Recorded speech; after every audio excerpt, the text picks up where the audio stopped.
नमस्कार, हिंदी मंत्र अकेडमी में आपका स्वागत है।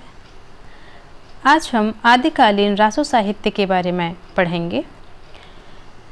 आदिकाल में रचित साहित्य में रासो काव्य ग्रंथों का महत्वपूर्ण स्थान है।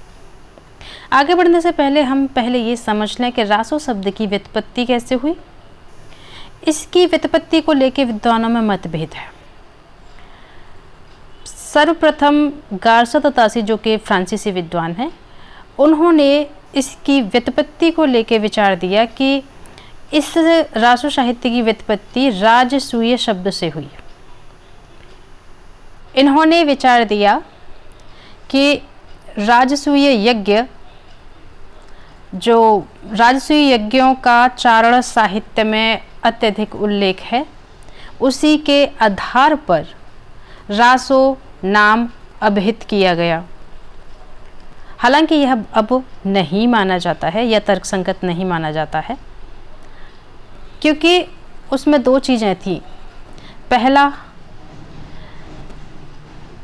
पहला तो ये कि हर एक साहित्य में जो चारण साहित्य है या रासो साहित्य है, उसमें राजसूय यज्ञ का उल्लेख नहीं है। दूसरा, यह जो रासो साहित्य थे ज़्यादातर वीरता परक थे, जबकि कुछ ऐसी रचनाएं भी मिली जो कि वीरता परक न होकर प्रेम परक हैं। तो जो गार्सो तासी का विचार था वह निर्मूल साबित होता है। अगले विद्वान हरप्रसाद शास्त्री, इन्होंने रासो की व्युत्पत्ति राजयश से मानी। नरोत्तम स्वामी ने रासक शब्द से मानी।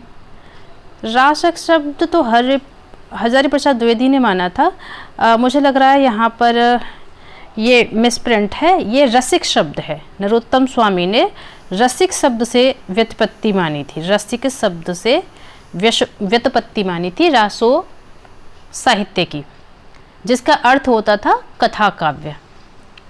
और उन्होंने बताया था कि इसका विकास रसिक, रासो, फिर रासो करके हुआ था। अगले विद्वान कविराज श्यामल दास, इन्होंने रहस्य, काशी प्रसाद जायसवाल रहस्य के नाम से मान रहे हैं कि रासो की व्युत्पत्ति हुई है। और आपके आचार्य रामचंद्र शुक्ल ने रसायन शब्द से माना कि रासो शब्द की उत्पत्ति हुई है। इसके पीछे ये तर्क देते हैं कि जो बीसलदेव रासो है, बीसलदेव रासो में एक पंक्ति आती है कि 1272 मझार जेठ बदी नवमी बुधवार नाल्ह रसायन आरंभई शारदा तूठी ब्रह्म कुमार। तो वहाँ पर जो रसायन शब्द का उल्लेख हुआ है, आचार्य रामचंद्र शुक्ल ने रसायन शब्द से रासो शब्द की उत्पत्ति मानी है। आगे नंद दुलारे वाजपेयी ने रास शब्द से मानी है। अच्छा, हजारी प्रसाद द्विवेदी ने रासक शब्द से रासो साहित्य की उत्पत्ति मानी, जो कि बहुत ही तर्कसंगत इनका विचार है। इन्होंने संस्कृत के रासक शब्द से तो इसे व्युत्पन्न माना है। इनके अनुसार रासक एक छंद भी है और काव्य भी है। इसे मैंने आगे मेंशन भी किया है। हाँ, आचार्य हजारी प्रसाद द्विवेदी का मत सर्वाधिक उपयुक्त माना जाता है। उन्होंने संस्कृत के रासक शब्द से इसकी उत्पत्ति मानी। उनके अनुसार रासक एक छंद भी है और काव्य भेद भी। आदिकाल में रचित वीर गाथाओं में चारण कवियों ने रासक शब्द का प्रयोग चरित काव्यों के लिए किया है। सभी विद्वान हमें ध्यान में नहीं रखने हैं। अच्छा, आगे ये दशरथ शर्मा और माता प्रसाद गुप्त, इन्होंने भी हजारी प्रसाद द्विवेदी के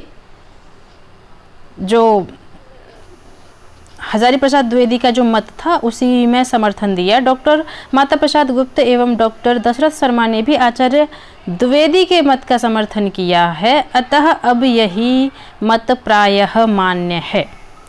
यह तथ्य बेहद महत्वपूर्ण है और यहाँ से प्रश्न बनते हैं, तो इसलिए ये मैंने सभी दे दिए हैं और आप इन्हें एक बार ज़रूर देख लें। बाकी का आपको ध्यान में रखना है गार्सदा तासी का इन्होंने सबसे पहले रासु यज्ञ से माना था, दूसरा रामचंद्र शुक्ल ने रसायन से माना था।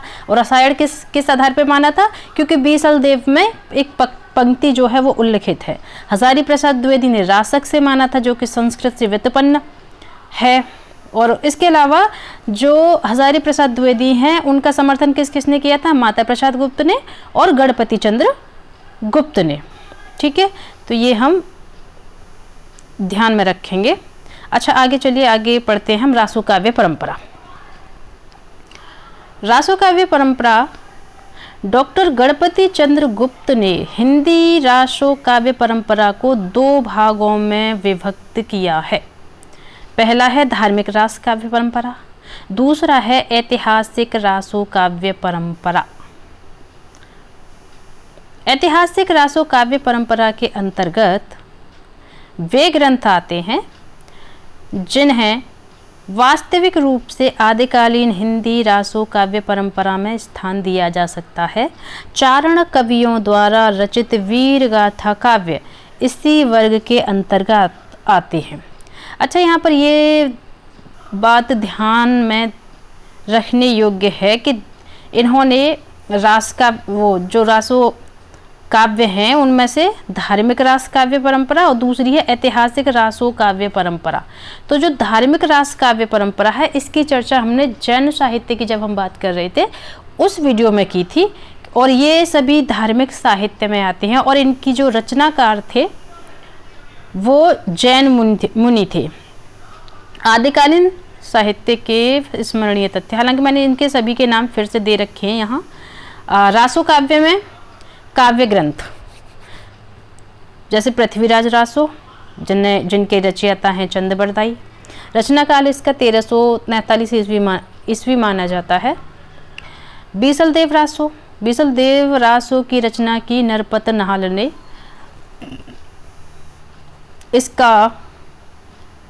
इसका समय या रचना काल कहें तो 1212 ईस्वी। यहाँ 1212 ईस्वी न होकर यहाँ पे संवत होगा,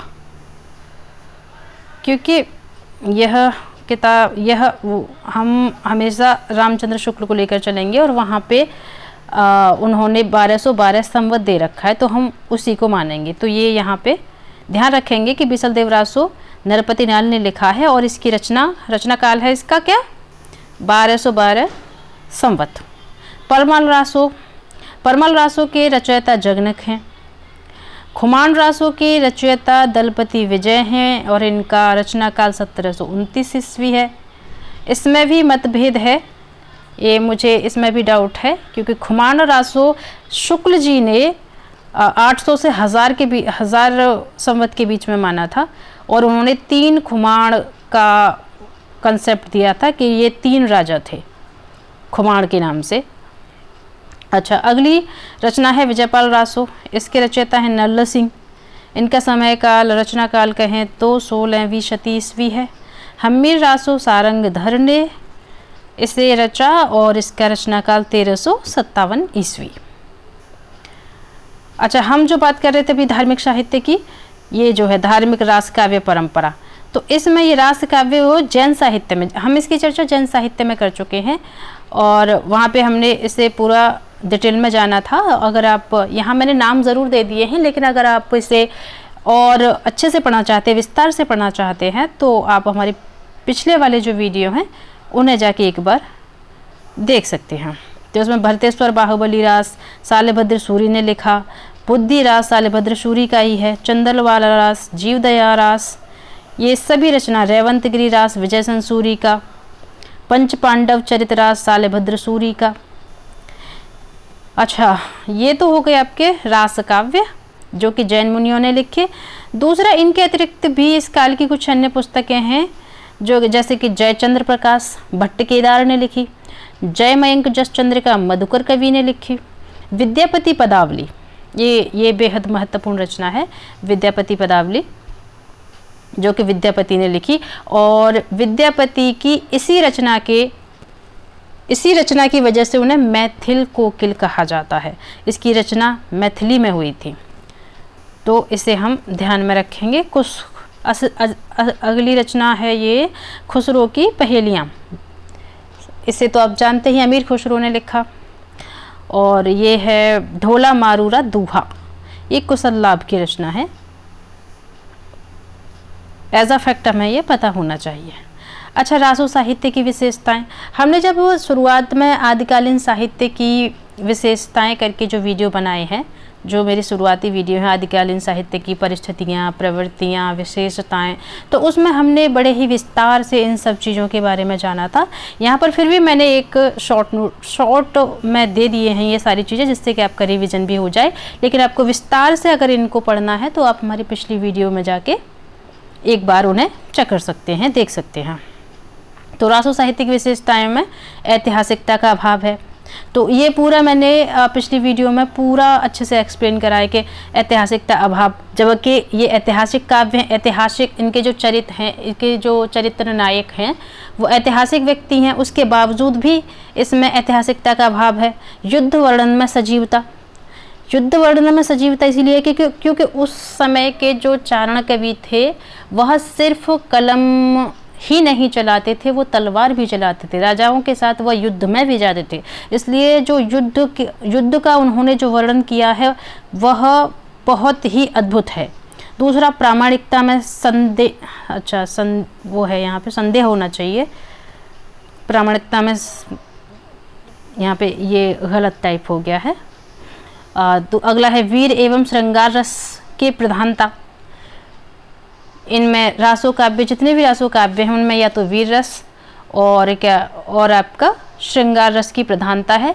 यह पूरा हमने बहुत अच्छे से जाना है। यहाँ पे ये संदेह, एक बार मैं यहाँ लिख दूँ, ये संदेश गलत लिख गया है, यहाँ पे होना चाहिए संदेह, ध्यान रखेंगे, ये गलती से टाइप हुआ है। आश्रयदाताओं की प्रशंसा पर, क्योंकि यह जो चारण कवि थे राजाओं के दरबारी कवि थे, तो उन्हें आश्रयदाताओं की प्रशंसा करना तो जाहिर सी बात है वो करेंगे ही।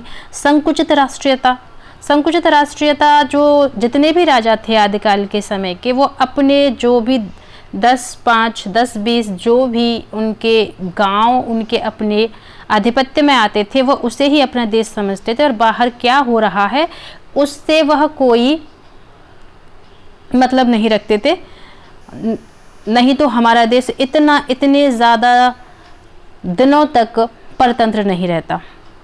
अच्छा, अगला है कल्पना की प्रचुरता, कल्पना की प्रचुरता और विविध छंदों का प्रयोग, डिंगल पिंगल भाषा का प्रयोग, अलंकारों का स्वाभाविक समावेश। ये सभी का मैं बहुत ही विस्तार से हमने शुरुआती वीडियोस में विश्लेषण किया है। आप जाके प्लीज़ एक बार उन वीडियो को जाके देख सकते हैं। आइए आगे बढ़ते हैं। रासो साहित्य के प्रमुख ग्रंथों का परिचय।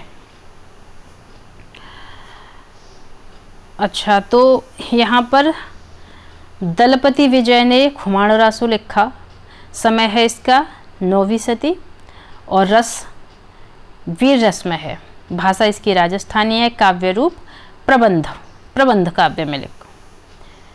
अच्छा, अब ये देख ही लेंगे नरपति नाल बीसल देव रासो, और ये हम पे पीछे हमने चर्चा कर ली इस पे, और ये 4 खंड में है। इसका बीसल देव रासो का तो हमने आगे भी विस्तार से इस पे बात की है। जगनिक का परमाल रासो 1230 ईस्वी में, यह भी इसमें वीर रस है, वीर गीत है ये।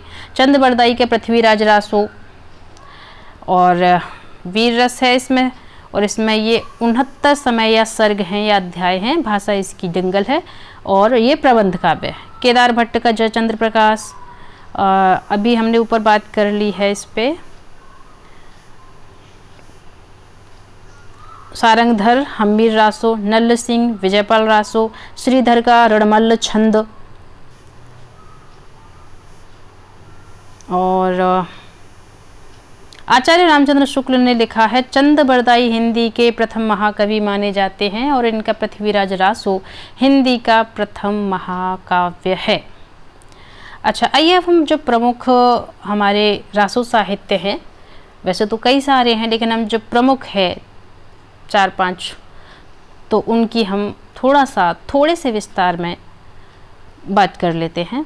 जैसे विसल देव रासो है, पता ही है आपको, नरपति नाल ने लिखा और संवत 1212 विक्रमी में लिखा गया।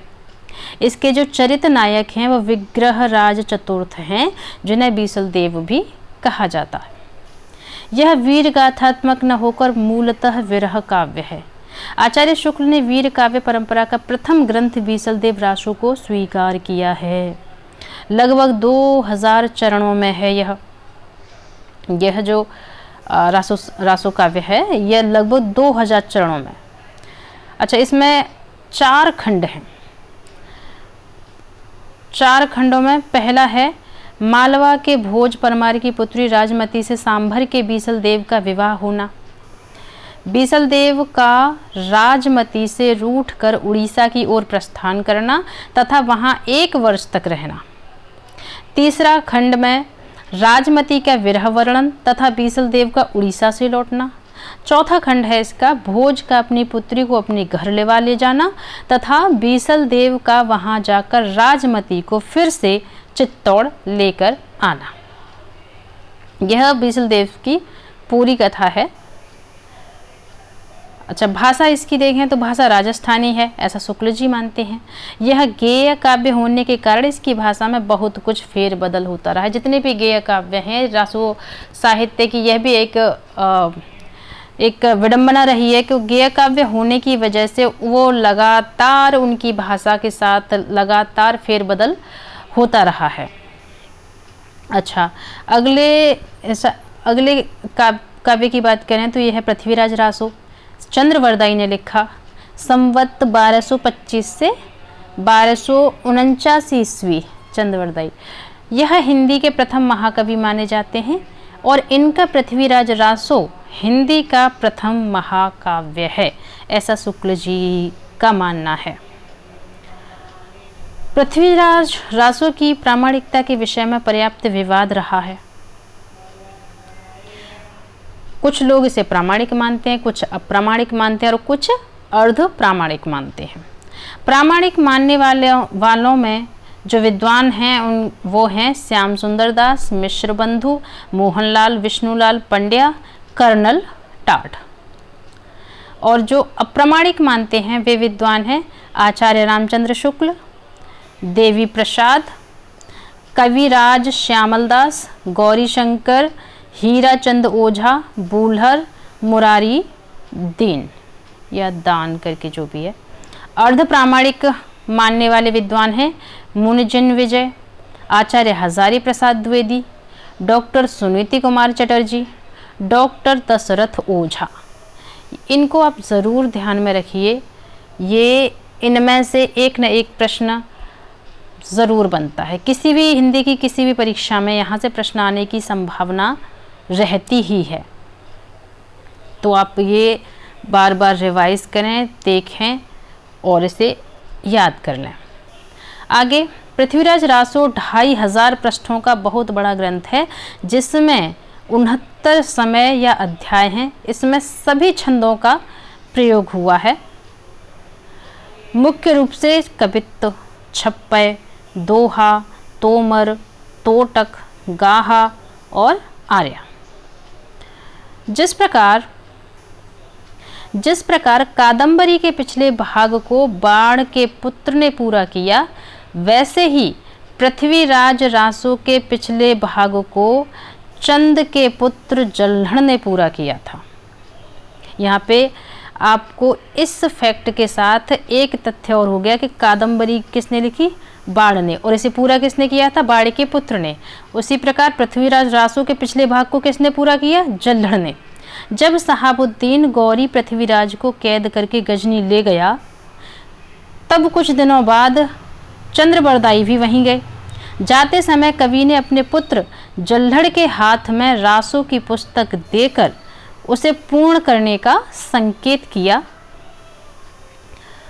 ये पंक्ति आती है कि पुस्तक जल्हड़ हत दे चल गज्जन नृपराज। आचार्य रामचंद्र शुक्ल की हिंदी साहित्य के इतिहास में ये उल्लेखित है। अच्छा, डॉक्टर बच्चन सिंह ने लिखा है, यह यानी कि जो पृथ्वीराज रासो की बात हो रही है, यह एक राजनीतिक महाकाव्य है दूसरे शब्दों में राजनीति की महाकाव्यात्मक त्रासदी। त्रासदी से इसलिए भी कहा गया है कि यहाँ पर देखिए, आप ऊपर देख रहे हैं कि जब शहाबुद्दीन गौरी पृथ्वीराज को कैद करके गजनी ले गया तो अपनी जान की परवाह न करते हुए चंद्रवरदाई वहाँ जाते हैं। जाकर उनकी मदद से पृथ्वीराज शहाबुद्दीन का वध कर पाता है, और लेकिन बाद में ये दोनों आपस में एक दूसरे को मारकर मर जाते हैं। अंत इसका बड़ा ही दुखद है, इसलिए इसे एक महाकाव्यात्मक त्रासदी भी कहा जाता है। यद्यपि रासों की प्रामाणिकता संदिग्ध है, तथापि उसका सौंदर्य अक्षुण्य है। वीर एवं श्रृंगार रसों की जैसी भाव योजना इस विकसनशील महाकाव्य में की गई है, वैसी बहुत कम ग्रंथों में दिखाई पड़ती है। युद्ध वर्णन के अंतर्गत वीर हृदय की उमंगों, रणबांकुरों के क्रियाकलापों का अत्यंत हृदयग्राही, ओजपूर्ण एवं मर्म स्पर्शी वर्णन किया गया है। अपने विशाल कलेवर में यह ग्रंथ अनेक ऐतिहासिक अद्भुत भाव व्यंजना, प्रकृति निरूपण, अलंकारों के सहज प्रयोग और छंदों की विविधता के कारण रासो काव्य परंपरा का सर्वोत्तम ग्रंथ माना जाता है। अच्छा, ये पृथ्वीराज रासो के बारे में हमने बात की। आगे हम परमाल रासो की बात करते हैं, जिसके रचयिता जगनिक हैं। परमाल रासो का रचयिता कवि जगनिक चंदेल वंशी था, जिसे राजा परमर्ददेव का दरबारी कवि माना जाता है। आल्हा और ऊदल नामक दो क्षत्रिय सामंतों की वीरता का वर्णन परमाल रासो के अंतर्गत प्रमुख रूप से किया गया है। उत्तर प्रदेश में इसे आल्हा या आला खंड के नाम से जाना जाता है।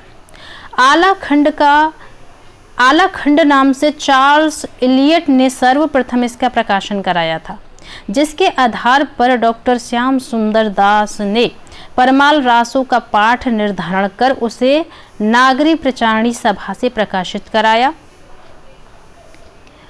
यद्यपि यह कृति सर्वथा प्रामाणिक नहीं है, तथापि अपनी गेयता, वीर रस की मार्मिक अभिव्यक्ति के कारण आदिकाल की एक उल्लेखनीय कृति मानी जाती है।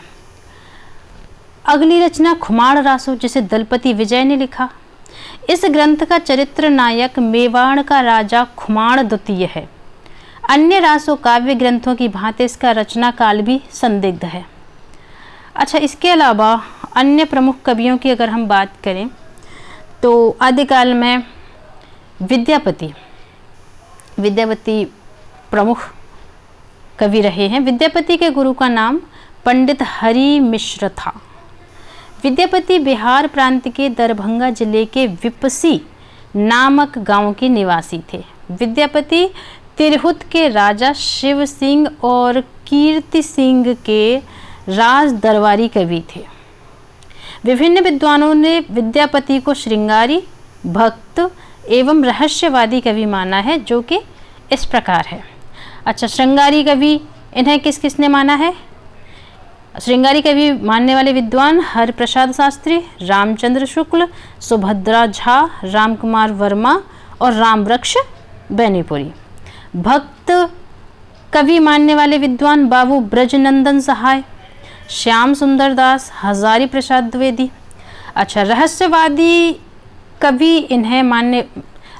कवि जो मानने वाले विद्वान जॉर्ज ग्रियर्सन हैं, नागेंद्र नाथ गुप्त हैं और जनार्दन प्रसाद मिश्र हैं। बच्चन सिंह ने विद्यापति को जातीय कवि कहा है।